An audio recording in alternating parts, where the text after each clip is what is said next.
ஓம் ஸ்ரீராம ராம ராமேதி ரமே ராமே மனோரமே சகசிரநாம தத்துல்யம் ஸ்ரீராம நாம வராணனே.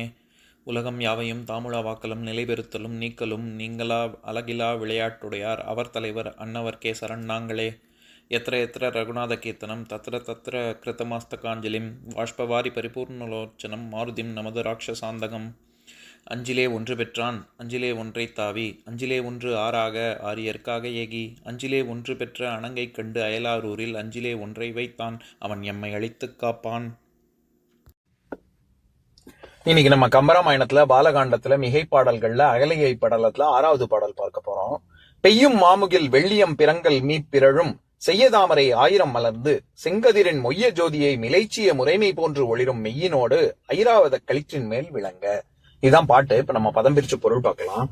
பெய்யும் மாமுகில் மீப்பிரழும், அருவிகளை தரக்கூடிய கருமேகங்கள் சூழப்பெற்ற வெள்ளியம் பிறங்கல் பனிமலை போன்ற யானை, செய்ய தாமரை 1000 மலர்ந்து, செந்தாமரைகள் ஆயிரக்கணக்கில் மலர்ந்து, செங்கதிரின் மொய்ய ஜோதியை, சிவந்த சூரிய கதிர்கள் மிகுதியாக காணப்பெற்ற ஜோதி போல மிளைச்சிய முறைமை போன்று ஒளிரும் மெய்யினோடு, அஜோதி போன்ற ஒளி வீசக்கூடிய தேகத்தோடு ஐராவத களிற்றின் மேல் விளங்க. ஐராவதம் என்று என்னும் யானையின் மீது இந்திரன் உலா வந்தான். இப்ப நம்ம இந்த பாட்டுல இருக்கக்கூடிய நயங்களை பார்க்கலாம். அதாவது தேவலோகத்துல தேவேந்திரன் ஐராவதம் அப்படிங்கிற யானையின் மீது உலா வந்தான் அப்படிங்கறத கருத்து. இதுல என்னென்னலாம் ஓமை சொல்றாரு அப்படிங்கறத பார்க்கலாம். முதல்ல அதாவது யானைக்கு மலைய ஓமையா சொல்றாரு. வலிமை, அது வலிமையாக இருந்தாலும் சரி பெருமையாக இருந்தாலும் சரி, அந்த பிறங்கல் அப்படிங்கிற வார்த்தை. ஏன்னா பிறங்கல்ங்கிற வார்த்தைக்கே பெருமை, உயர்வு, நிறைவு, மோட்சம், ஒளி, அரசன், மலை, இப்படி பல பொருள் இருக்கு. இந்த இடத்துல மலைங்கிற அர்த்தத்துலதான் வருது. அது சாதாரண மலை இல்ல, வெள்ளியம் பிறங்கல் அப்படின்னு சொல்றாரு. ஏன்னா ஐராவதம்ங்கிற யானை அது 4 தந்தங்கள் கொண்டது, வெள்ளை நிறத்துல இருக்கக்கூடியது. அதனால வெள்ளை யானை அப்படிங்கறதுனால வெள்ளியம் பிறங்கல் அப்படின்னு. அது வலிமை, பெருமை, நிறம் ஆகிய எல்லாத்துக்குமே சேர்த்து வருது. அது மட்டும் இல்லாம வெறும் மாமுகில் வெள்ளியம் பிறங்கல்னு சொல்லல, பெய்யும் மாமுகில் வெள்ளியம் பிறங்கல். அந்த பெய்யும்ங்கிற வார்த்தை எதை குறிக்குதுன்னா, எப்படி பனிமலையில அந்த முகில்னால, அதாவது கருமேகங்கள்னால மழை வந்து அருவிகள் கொட்டுகிறதோ, அந்த மாதிரி ஐராவத யானையும் மதநீரை சுரக்கிறது அப்படிங்கிறதுனால இது எல்லாத்துக்குமே வலிமை, பெருமை, நிறம், மதநீர் எல்லாத்துக்குமே உவமையாக சேர்த்து ரொம்ப அழகா சொல்றாரு. அடுத்தது செங்கதிரின் மொய்ய ஜோதியை மிளைச்சிய முறைமை போன்று ஒளிரும் மெய்யினோடு அப்படின்னு. அதாவது இந்த தேவேந்திரனுடைய தேகமானது எப்படி ஒளி வீசுது அப்படின்னா, சூரிய கதிர்கள் போன்ற ஜோதி. அது சூரிய கதிர் வந்து எப்படி பிரகாசிக்குமோ அந்த மாதிரி பிரகாசிக்கக்கூடிய இந்திரன் அப்படின்னு. இந்த இடத்துலயும் வெறும்ன சூரிய கதிர்னு மட்டும் சொல்லல, செய்ய தாமரை 1000 மலர்ந்து செங்கதிரின் மொய்ய ஜோதியை அப்படின்னு சொல்றாரு. சோ இந்த இடத்துல 1000னா வெறும் எண்ணிக்கையில 1000 அப்படின்னு எடுத்துடக்கூடாது. நம்ம சாதாரணமா நிறைய பேர் வந்தாங்க அப்படிங்கறதுல ஆயிரக்கணக்கில் வந்தாங்க அப்படின்னு சொல்லுவோம்ல, எண்ணவே முடியாது அப்படின்னு அர்த்தம். அந்த மாதிரி நிறைய தாமரைகள், ஏன்னா சூரியன் வருவதும் தாமரை மலர்வதும் இயற்கை. இங்க எண்ணற்ற தாமரைகள் மலரக்கூடியதாக இருந்தா அப்ப எப்படிப்பட்ட சூரிய கதிர்கள் இருக்கும்? அந்த மாதிரி ஜோதியை அணிந்து கொண்டு வந்தான் இந்திரன் அப்படின்னு சொல்ல வர்றாரு. இந்த இடத்துல ஜோதியை மிளைச்சிய முறைமை போன்று ஒளிரும் மெய்யினோடு, அந்த இடத்துல மிளைச்சுதல் அப்படிங்கிறது மிளைத்தல் அப்படின்னா அணிந்து கொண்டு, அதை போட்டுக்கொண்டு வந்தான் அப்படின்னு. இங்க நம்ம ஒரு விஷயம் கவனிக்கணும். என்னன்னா, இப்போ நம்ம சாதாரணமா ஒரு ட்ரெஸ்ஸை போட்டுக்கோ அப்படின்னு சொல்றோம். அந்த போட்டுக்கொள்ளுதல் இங்கிலீஷ்லயும் அதுதான், புட்டான் அப்படிங்கிற வார்த்தை இருக்குல்ல, அது வெறும் ஆடைகளுக்கு மட்டும் சொல்வது இல்ல. ஆடைக்கு சொல்லலாம், அணிகலன்கள் ஜுவல்ஸுக்கு சொல்லலாம், ஷூஸ், செருப்பு, எதுக்கு வேணா சொல்லலாம். இது ஒரு காஸ்டியூமுக்கு கூட சொல்லலாம். ஏதோ ஒண்ணு தற்காலிகமாக அணிந்து கொண்டு வந்தால் அந்த மாதிரி விஷயத்துக்கு தான் போட்டுக்கிறது அப்படின்னு சொல்லணும். இங்கிலீஷ்லயும் அதுதான், he put on his jacket அப்படின்னா, ஜாக்கெட்டை எப்பவுமே போட்டுக்கிறது இல்லைல்ல, அந்த ஏதோ வெளியில போற சமயம் போட்டுக்கிட்டு திருப்பி வந்து கழட்டி வச்சிருவோம். அந்த மாதிரி விஷயத்துக்கு தான், டெம்பரரியா போட்டுக்கக்கூடிய விஷயத்துக்கு தான் போட்டுக்கொள்ளுதல் அப்படிங்கிற வார்த்தை பயன்படுத்தணும். நம்ம எல்லாத்தையுமே நம்ம போட்டுக்கிறது, இதை போட்டுக்கோ அதை போட்டுக்கோன்னு சொல்றோம். அதுவே தப்பு. எதுக்கு சொல்ல வரேன், ஒரு விஷயத்த போட்டுக்கிறதுனால நமக்கு அழகு சேருது அப்படின்னா அந்த இடத்துல போட்டுக்கொண்டான் அல்லது போட்டுக்கொண்டாள் அப்படின்னு சொல்லக்கூடாது. அணிந்தான், அணிந்தாள் அப்படின்னு அணிதல் அப்படிங்கிற, ஏன்னா அணிங்கிற வார்த்தை அழகுங்கிற பொருள் இருக்கு. அது போடுறதுனால அழகு சேருது அப்படிங்கிற ஒரு பொருளும் வருது.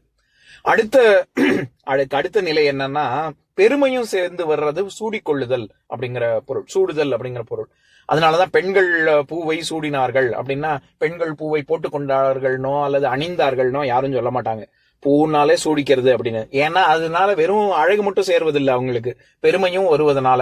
தலைவனின் அதாவது சுமங்கலிகள் தானே பூவை சூடிப்பாங்க. அது தலைவனின் காரணமாக தனக்கு பெருமை வருவதும், தனக்கு காரணமாக தலைவனுக்கு பெருமை வருவதையும் குறியீடாக அது இருப்பதனால பூவை சூடிக்கொள்ளுதல், மாலை சூடிக்கொள்ளுதல், மணமகன் மணமகள் மாலை சூடிக்கொண்டார்கள் அப்படின்னு தான் சொல்லுவாங்க. அதுல இன்னொரு விஷயமும் இருக்கு. இப்ப பட்டம் சூட்ட பெற்றது அப்படின்னா பெருமை, அந்த இடத்துல அந்த பட்டத்தினால அவனுக்கு பெருமை வருது இல்ல. அதேதான் ராஜாவுக்கும் இப்ப கிரீடம் சூடிக்கொண்டான் அப்படின்னா கிரீடம் அணிந்து கொண்டான், கிரீடத்தை போட்டுக்கொண்டான்னு யாரும் சொல்ல மாட்டாங்க. அந்த இடத்துல கிரீடம்ங்கிறது அது வெறும் அழகுக்கு மட்டும் இல்ல, அது பெருமைக்கும் சேர்த்து. அதனால அந்த இடத்துல சூடுதல் அப்படிங்கிற வார்த்தை தான் சொல்லணும். இது எல்லாம் போக ஒருபடி மேல அழகும் வருது, அதனால பெருமையும் வருது. அதன் காரணமாக மற்றவங்களை பிரமிக்க வைக்கக்கூடிய அளவுக்கு ஒரு ஒரு ஒரு தேஜஸ் வருது அப்படின்னா அந்த இடத்துலதான் நிலைத்தல் அல்லது நிலைச்சுதல் அப்படிங்கிற வார்த்தை பயன்படுத்தணும். அந்த வார்த்தையை தான் இங்க பயன்படுத்தியிருக்காரு. ஏன்னா அது மலைத்தல், அப்படியே மலைச்சு போயிட்டேன் அப்படின்னு சொல்லுவாங்கல்ல. எப்போ ஒருத்தருக்கு அப்படியே மயங்குதல்ங்கிற ஒரு அர்த்தம் இருக்கு நிலைச்சுதலுக்கு. எப்போ ஒருத்தருக்கு மயக்கம் வரும், அடேங்கப்பா இவ்வளவு பெருமை, இவ்வளவு அழகு, இவ்வளவு தேஜஸ், இவ்வளவு ஒரு விஷயத்த நான் இதுவரைக்கும் பார்க்காத அழகை பார்க்கும் பொழுதுதான் நமக்கு மலைப்பே வரும். அப்படி ஒரு மலைப்பு வரக்கூடிய விதத்துல அணிந்து கொண்டால் அதுக்கு பேர் தான் மிலைச்சுதல். அப்படி இந்திரன் வர்றத துர்வாச முனிவர் மலைச்சு போய் பார்த்தாருங்கிறது தெரியணுங்கிறதுக்காக மொய்ய ஜோதியை மிலைச்சிய முறைமை போன்று ஒளிரும் மெய்யினோடு அப்படின்னு சொல்றாரு. எதுல வந்தான் அப்படின்னா ஐராவத களிற்றின் மேல் விளங்க. இது குலகச்செய்யுள் வகையை சேர்ந்தது. இதனை தொடர்ந்து அடுத்த பாடல்ல என்ன ஆக போகுது அப்படிங்கறத பார்க்க போறோம். இதோட பொருள் முடிவு பெறல. ஐராவதம்ங்கிற யானையின் மீது வந்தான் அப்படின்னு சொல்றாரு. இந்த பாடல்ல இன்னொரு சிறப்பம்சம் என்னன்னா, பெய்யும் மாமுகில் வெள்ளியம் பிறங்கல் மீ பிறழும் அப்படின்னு சொல்ற வரைக்கும் ஐராவத யானையினால இந்திரனுக்கே பெருமை அப்படின்னு சொல்றாரு. ஏன்னா எப்பேற்பட்ட யானை இது வெள்ளிமலை போன்றது, பெருமையுடையது, வலிமையுடையது, மதநீர் கொண்டது, மதநீர் அருவி போல இருக்கிறது அப்படின்னு ஐராவதத்தை புகழ்ந்து சொல்றதன் மூலமாக இப்படிப்பட்ட யானையின் மீது அவன் உட்கார்ந்து வர்றதுனால இந்திரனுக்கு பெருமை அப்படின்னு அந்த வரிகள் சொல்லுது. அடுத்தது செய்ய தாமரை ஆயிரம் மலர்ந்து செங்கதிரின் மொய்ய ஜோதியை மிலைச்சிய முறைமை போன்று ஒளிரும் மெய்யினோடு ஐராவத களிற்றின் மேல் விளங்க அப்படின்னு வர்ற வரிகள், இந்திரன் ரொம்ப தேஜஸ் உடையவன், ஒளி பொருந்தியவன், அப்படியே ஜகஜகன்னு அவனை பார்த்தாலே அப்படியே மலைச்சு போற அளவுக்கு இருக்கக்கூடிய இந்திரன் அந்த ஐராவதத்தை யானை மேல வர்றதுனால ஐராவத யானைக்கு பெருமை அப்படின்னு சொல்றாரு. இது ரெண்டுமே இந்த ஒரே பாடல்ல கருத்து வெளிவருது. இது எதுக்கு சொல்ல வரேன், ஒரு பாடல்ல என்னென்னலாம் விஷயம் சொல்றாரு பாருங்க. முதல்ல மலைய உவமையா சொல்றாரு. வலிமை, பெருமை, மதநீர், அருவி மாதிரி கொட்டுது, இது எல்லாத்தையும் சொல்லிட்டு அடுத்தது செங்கதிர்கள் கொடுக்கக்கூடிய ஜோதி எப்பேற்பட்டதாக ஒளி வீசுமோ அப்படி ஒளி வீசக்கூடிய இந்திரன் அப்படின்னு சொல்லிட்டு அதுக்கும் ஒரு அடை கொடுக்கிறாரு. செய்ய தாமரை ஆயிரம் மலர்ந்து செங்கதிரின் அப்படின்னு உவமைக்கு உவமை. அடுத்தது மிலைச்சிய முறைமை போன்று அப்படின்னு அந்த இடத்துல ஒருபடி மேல போய் அது அழகை கொடுக்குது, பெருமையை கொடுக்குது. இதன் காரணமாக மலைச்சு போற அளவுக்கு அவனுக்கு அவன் தேஜஸோட இருக்கான் அப்படிங்கிற ஒரு கருத்தையும் சொல்றாரு. இறுதியாக ஐராவத களிற்றின் மேல் விளங்க அப்படின்னா ஐராவதத்தினால இந்திரனுக்கு பெருமை, இந்திரனால ஐராவதத்துக்கு பெருமை அப்படின்னு இத்தனை விஷயங்களும் ஒரே பாடல்ல சொல்றாரு. இது போக நான் எப்பவும் சொல்றதுதான், எதுகை ரொம்ப பிரமாதமாக பெய்யும், செய்ய, மொய்ய, மெய்யி அப்படின்னு ரொம்ப அழகா வருது இல்ல. இதெல்லாமும் வார்த்தை விளையாட்டும் இதுல கலந்துருக்கு. இப்ப நான் பாட்டை இன்னொரு தடவை படிக்கிறேன் கேளுங்க. பெய்யும் மாமுகில் வெள்ளியம் பிறங்கல் மீ பிறழும் செய்யதாமரை ஆயிரம் மலர்ந்து செங்கதிரின் மொய்ய ஜோதியை மிலைச்சிய முறைமை போன்று ஒளிரும் மெய்யினோடு ஐராவத களிற்றின் மேல் விளங்க. இன்னொரு நாள் இன்னொரு பாட்டு பார்க்கலாம். ஓம் சாந்தாகாரம் புஜகசயனம் பத்மநாபம் சுரேஷம் விஸ்வாதாரம் ககனசத்ரசம் மேகவர்ணம் சுபாங்கம் லக்ஷ்மீகாந்தம் கமலநயனம் யோகி ஹிருத்யானகம்யம் வந்தே விஷ்ணும் பவபயஹரம் சர்வலோகைகநாதம்.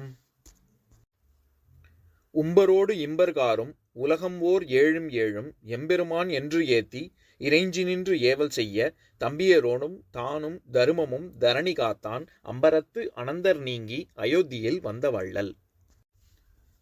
ஓம் पूर्णमदः पूर्णमिदं पूर्णात् पूर्णमुदच्यते पूर्णस्य पूर्णमादाय पूर्णमेवावशिष्यते ॐ शान्ति शान्ति शान्तिः ॐ सर्वेषां स्वस्तिर्भवतु सर्वेषां शान्तिर्भवतु सर्वेषां पूर्णं भवतु सर्वेषां मङ्गलं भवतु ॐ शान्ति शान्ति शान्तिः ॐ सर्वे भवन्तु सुखिनः सर्वे सन्तु निरामयाः सर्वे भद्राणि पश्यन्तु मा कश्चित् दुःखभाग् भवेत् ॐ शान्ति शान्ति शान्तिः।